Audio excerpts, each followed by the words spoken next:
Kuya Dax, no? Tignan nyo naman, may nakita ko dito sa Southville, no? Na maglalaro silang agawan buho.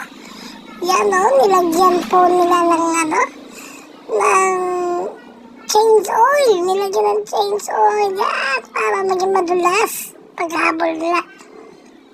Kita nyo naman, makasama po natin yung mga kabataan ito, mga tropa. No? Na dati maliliit lang yun, malalaki na, no? Ayan. Tignan nyo naman. No? Ang kulit, mga Kuya Dax. No? Yan, kuha tayo ng pera. Sabi ko, kuha ko ng pera. Bigyan natin sila ng pampa-games nila, no? Pandagdag doon sa mananalo. No? Kahit konting tulong man lang, o konting palaro man lang sa kanila, pandagdag. Ayan na. Dagdagan nyo. Ayan. Yan, dagdag. No? Para sa mga kabataan maglalaro, no? Maghahabulan. Ay, nandun sa dulo, mga nakahanda na, mga nakahubad pa ng damit.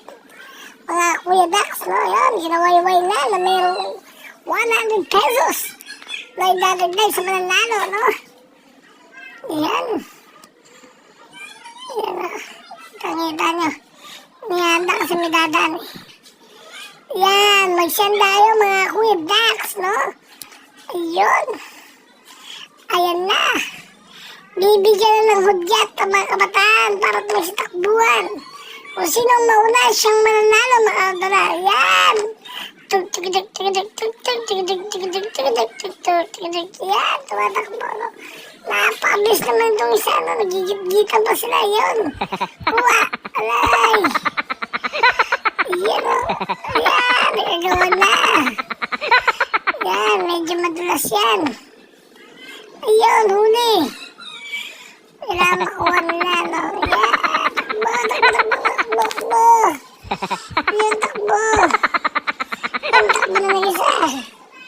Hindi na tumakbo si Kuya Dax nyo kasi medyo hihingalin. Tumatakbo na sila doon. Pinakakuha na. Yun, ang problema nahulog pa.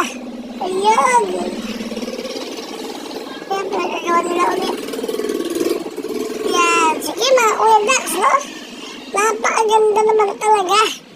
No, nang nangyari kanina sa bulan, no? Nandito po pala ako ngayon. Saan kaibigan, no? Yan, si Orongan, kaibigan natin, no? Bumili muna tayo ng ice cream, no?